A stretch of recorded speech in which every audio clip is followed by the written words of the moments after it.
नमस्कार, आप सभी का स्वागत है द न्यूज़ 15 में और मैं हूं स्नेहा जायसवाल। दोस्तों, आज हम मौजूद हैं कनॉट प्लेस के प्राचीन शिव मंदिर में। जैसा कि हम सब जानते हैं कि सावन का महीना चल रहा है और सावन का पहला सोमवार है, तो आप देख सकते हैं हम मंदिर के अंदर कि लोग पूजा कर रहे हैं। श्रद्धालु अपनी श्रद्धा से मंदिर आए हैं और वो किस तरह से पूजा कर रहे हैं। साथ ही आपको बता दें कि सावन जो है 14 जुलाई से शुरू हो चुका था और सावन में 4 सोमवार इस बार आ रहे हैं और सावन के दिन शिव जी की पूजा करने से काफ़ी फलदायक माना जाता है और ऐसा कहा जाता है कि अगर उनकी श्रद्धा से पूजा की जाए तो उनकी मनोकामनाएं पूरी होती हैं।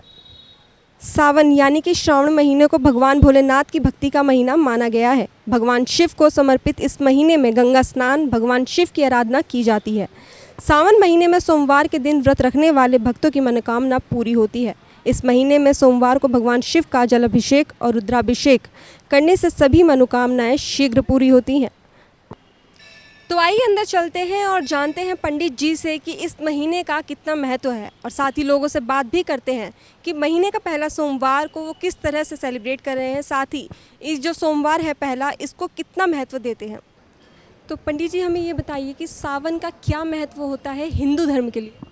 सावन का बहुत बड़ा महत्व है, क्योंकि यह सृष्टि भगवान शाम्ब सदाशिव का जो है बहुत ही इस सृष्टि में महत्वपूर्ण है। क्योंकि भगवान शाम्ब सदाशिव ही भक्तों के कल्याण के लिए उत्पत्ति हुई है। अगर आप एक लोटा जल चढ़ा देते हैं तो आप मन वांछित फल पा जाते हैं।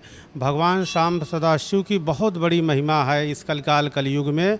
और यहाँ का जो महत्व है इस स्थान का, यहाँ साक्षात भगवान शिव जी बैठे हुए हैं। हम करीब 70-80 दिन से प्रतिदिन देख रहे हैं, भगवान शिव जी का प्रतिदिन दर्शन हो रहा है और इस स्थान पे आने से लोगों की मनोकामना पूर्ण हो रही है। और यहाँ के जो महंत जी हैं, महाराज जी हैं, जो पूजा पाठ कर रहे हैं, बहुत ही विधि विधान से जो है भगवान शाम्ब सदाशिव की सेवा अर्चना कर रहे हैं, जो कि इसका साक्षात प्रमाण हम स्वयं प्रतिदिन सुबह शाम आरती में, पूजा में सम्मिलित हो रहे हैं और देख रहे हैं। और शिव के बगैर न ये जीवन है और न ये सृष्टि है।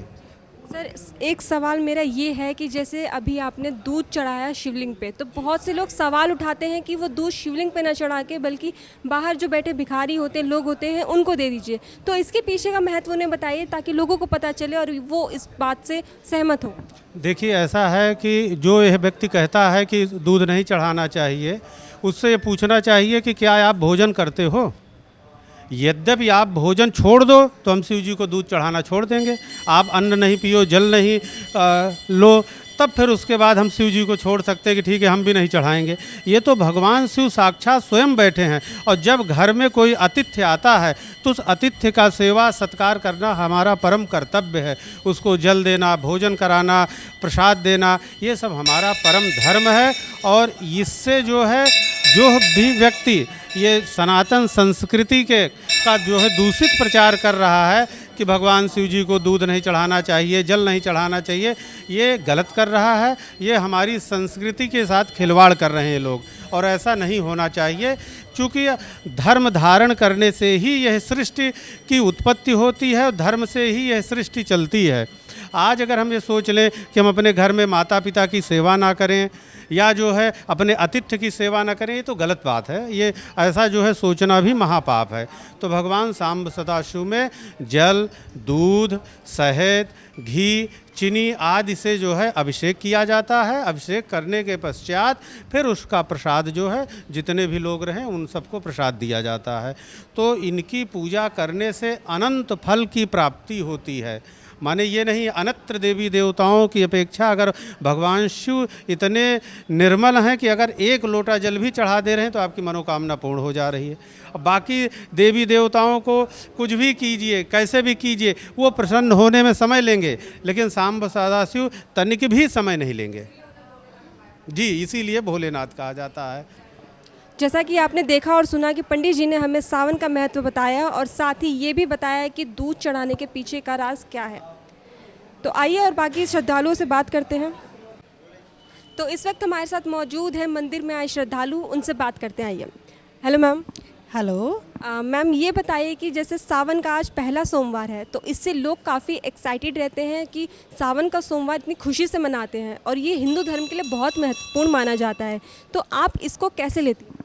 सावन सावन शुरू होते ही हमें लगता है कि सावन एक बहुत अच्छा मतलब पूरा ही त्योहारों से भरी हुई शुरुआत होती है। और सावन में सुना है कि भगवान भोलेनाथ पृथ्वी पे आते हैं और सबकी मनोकामनाएं पूर्ण होती है। बस इंसान को एक श्रद्धा और भाव अपना मन में रखना चाहिए। और ये तो सोमवार वैसे तो प्रभु हर वक्त ही हर जगह हर साथ में होते हैं इंसान के, लेकिन जब सावन में आते हैं तो कहते हैं पृथ्वी पे साक्षात मतलब एक अवतार ही होता है भगवान का। तो हम सबको उनका बहुत श्रद्धा से भाव और प्यार से बहुत उनका स्वागत करना चाहिए। जैसे जैसे घर में अतिथि आते हैं तो हमें लगता है हम अच्छे से अच्छा उनके लिए करें और अच्छे से अच्छा उनको बिठाएं। तो इसीलिए हमें शंकर भगवान के लिए, माता पार्वती के लिए, सबके लिए देवताओं का आगमन करना चाहिए, उनका दिलों से स्वागत करना चाहिए। बस मैं यही कहूँगी कि शंकर भगवान सबकी सुनते हैं, सबकी मनोकामनाएं पूर्ण करते हैं। बस आपके मन में विश्वास और भाव होना चाहिए। हर हर महादेव। मैम एक सवाल मेरा आपसे भी है, जैसे कि आज की जनरेशन की बात की जाए तो आज की जनरेशन सिर्फ आती है, व्रत रखती है, वो एक तरह की फॉर्मेलिटीज़ करते हैं। तो आप उनको क्या कहना चाहेंगे कि पूजा किस तरह से होनी चाहिए, किस तरह से भगवान को अपनाना चाहिए जिससे वो प्रसन्न हो? क्योंकि व्रत रखने से तो कोई भी प्रसन्न नहीं होता। ये जनरेशन को अभी इतना मतलब समझ नहीं है। जैसे जैसे वो ग्रो करेंगे वो they will also going to understand. जब अपने घर में अपने बड़ों को वो इस प्रकार से करते हुए देखते हैं और उनको देखते हैं कि उन्होंने अपनी ज़िंदगी में कैसे उन्नति करी है भगवान का सहारा लेके और हार्ड वर्क करके, तो वो धीरे धीरे जनरेशन समझती है और उसी रास्ते पे जो उनके पूर्वजों ने बड़ों ने अपनाया होता है उसी रास्ते पे चलती है। मैम जैसे कि सावन के महीने की मान्यता है कि जो भी लड़की, अविवाहित लड़की जो है, अगर वो व्रत रखती है तो उसे मनचाहा पति मिलता है। तो आपने रखा है? हाँ। तो आपको चाहिए मनचाहा पति? हाँ। तो इसके लिए आपने मतलब जैसे क्या क्या तैयारियां करी हैं? आज व्रत रखा है, पूजा करनी है और उसके मतलब आज पूरे दिन भूखा ही रहना है। मैम जैसे कि अगर देखा जाए तो सावन का आज पहला सोमवार है, काफ़ी लोग मंदिर में आए और पूजा किया उन्होंने। लेकिन बात करें वहीं आज की जनरेशन की, तो एक उनके अंदर बस ये है कि व्रत रख लो, पूजा हो गई, एक फॉर्मेलिटीज़ पूरी कर देते हैं। तो आप इस बात पे क्या कहना चाहेंगे? मैं तो यही चाहूँगी कि माँ बाप को अपने बच्चों को शुरू से डाल देना चाहिए, जैसे स्कूल में डालते हैं ऐसे मंदिर में भी डालना चाहिए, क्योंकि संस्कार हमारा होता जा रहा है। वो तो कहेंगे अरे ये क्या है जी, दिल में मानते हैं। अब दिल कौन देखा, मानते हो कि नहीं मानते हो। अगर आप मंदिर में बच्चा माथा टेकेगा तो कुछ % उसके अंदर बुद्धि आएगी। मेरा कहने का मतलब यही है। और हमारा जो सावन का महीना है ये हम बहुत बेसब्री से इंतज़ार करते हैं कि हमारे हिंदुओं का त्यौहार चालू हो जाता है। सावन, भादो, कुंवार, ये सारे हमारे हिंदुओं के त्यौहार होते हैं, तो हम उसको बेसब्री से इंतज़ार करते हैं कि कब सावन आएगा, हम भोलेनाथ के दर्शन पाएंगे। और 2 साल से तो हम वैसे परेशान थे, किसी का दर्शन नहीं मिलता था, पब्लिक का नहीं तो भगवान का तो बड़ी दूर की बात है। आज हमें ये है कि हमें पब्लिक और भगवान दोनों मिल रहे हैं और पिछले जन्म की आज़ादी मिल रही, जैसे लग रहा है कि हम पूर्व जन्म की आज़ादी में आए हैं। ये चीज़ हुई है हमारे साथ, तो मंदिर आने से बड़ा सुकून मिलता है बेटा। कोरोना के बाद से बहुत सी चीज़ें खुल चुकी हैं, जैसे मंदिर हो गई है जहाँ पे लोग सबसे पहले तो मास्क हट गया, जो मुंह ढका हुआ था उसमें दम घुटता था लोगों का, वो चला गया। सबसे ज़्यादा लोग उसमें डिप्रेशन में जा रहे थे, सांस लेना दिक्कत हो रहा था, चलान हो रहा था दवा दवा, तो उसमें ज़्यादा परेशानी थी। अब तो चलो ठीक है, सब चीज़ हटा दिया भगवान ने, तो भोलेनाथ ने बुला लिया तो दर्शन कर लिए, ठीक है। सर आप बताइए, जैसे आज सावन का महीना है और कहते हैं कि भगवान शिव की आराधना करें, पूजा करें मन से, तो उनकी ख्वाहिश पूरी जो है, मान्यता पूरी हो जाती है। तो आपकी क्या मान्यता है जो आप शिव से मांगना चाहते हैं? तो जितनी मान्यता थी सब पूरी हो गई और इसीलिए मैं परमानेंट आता हूँ, हर सोमवार को यहाँ पे आता हूँ। मैं गाजियाबाद से यहाँ आता हूँ और हनुमान जी का मंगलवार को और जो है सोमवार को यहाँ शंकर जी का पूजा करने आता हूँ। हमारी सारी मनोकामनाएं पूर्ण हो गई और हमें बहुत खुशी मिलती है जब हम मंदिर में आते हैं। हमारे सनातनी धर्म का कम से कम ये होना चाहिए कि मंदिर में आना चाहिए, सबको आना चाहिए जी। जैसे कोरोना की बात की जाए तो कोरोना 2 साल तक रहा, मंदिर बंद थे, कपाट बंद थे, हर जगह सब रास्ते बंद थे। तो क्या श्रद्धालु जो है मंदिर आने के लिए जो बेसब्री का इंतज़ार कर रहे थे, और सावन का महीना का तो वैसे ही लोग इंतज़ार करते हैं जो हिंदू धर्म है, तो आपको क्या उस समय फील हो रहा था कि आप मंदिर नहीं जा पा रहे थे? अरे उस समय बहुत ऐसा फील हो रहा था कि जो है हम कहाँ बंद हो गए हैं, हमारा दम घुटता था। अब मंदिर में आके हमें बहुत सारे मतलब सुख और सुविधाएं मिलनी शुरू हो गई। मंदिर में ना आने से हमें बहुत मतलब कष्ट होता था।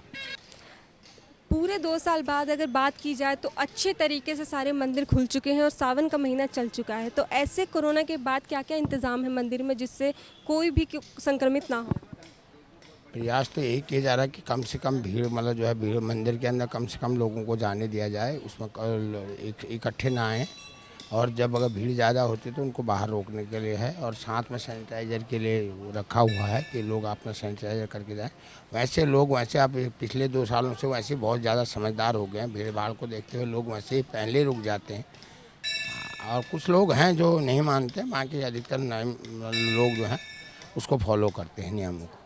तो आप हमें ये बताइए कि जैसे सावन का आज पहला सोमवार है, इस पे जो श्रद्धालु आते हैं मंदिर में, उनकी क्या क्या मान्यताएं होती हैं? आपसे क्या क्या ऐसी चीज़ें पूछते हैं कि जो आज सावन के सोमवार में करना चाहिए जिससे भगवान नाराज़ ना हो?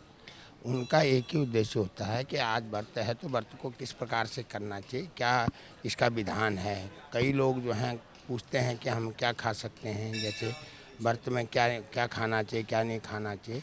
अधिकतर लोगों की यही आकांक्षा रहती है, और फिर किस प्रकार से इस व्रत को किया जाना चाहिए ये उनके विशेष जानकारी के लिए वो पूछते हैं। तो उनको वही बताया जाता है कि आप सुबह उठें, भगवान शंकर के दर्शन करें, उनका पूजा अर्चना करें, उसके बाद सोमवार व्रत की कथा होती है, उस कथा का पठन करें। उसके बाद जितना भी होता है भगवान शंकर की जो भी आपके करने से संभव हो, जितनी भी स्तुतियाँ हो सकती हैं वो स्तुतियाँ करो, और शाम के समय भगवान को जो है दीपक जला करके उनकी आरती पूजा कपूर के साथ आरती पूजा करो, और इस प्रकार से भगवान का ध्यान करो। और उसके पश्चात जो है मीठा भोजन, कई लोग फलाहार में रखते हैं, कई पूरा जो है मीठे का रखते हैं, तो मीठा भोजन करते हैं, कई खाली फलाहार में रहते हैं, क्योंकि अधिकतर लोग सावन के महीने में ज़्यादातर फलाहार में रहना पसंद करते हैं।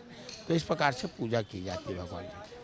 तो जैसा कि आपने देखा और सुना, पंडित जी ने हमें बताया कि व्रत को किस तरह से रखना चाहिए और उसमें क्या क्या सेवन करना चाहिए। साथ ही हमने लोगों से भी पूछा कि कोरोना के बाद जब वो पूरी तरह से मंदिर आए तो उन्हें कैसा लगा, क्योंकि कोरोना की वजह से मंदिर बंद थे, जगह जगह पर सारी सुविधाएं बंद हो चुकी थी मंदिर के आने जाने की। तो ऐसे में श्रद्धालु काफ़ी उत्साहित थे मंदिर आने के लिए और उन्हें आकर यहाँ पर अच्छा लगा। बाकी ऐसी तमाम खबरों के लिए देखते रहिए द न्यूज़ 15, और द न्यूज़ 15 की तरफ से आप सभी को सावन की हार्दिक शुभकामनाएं।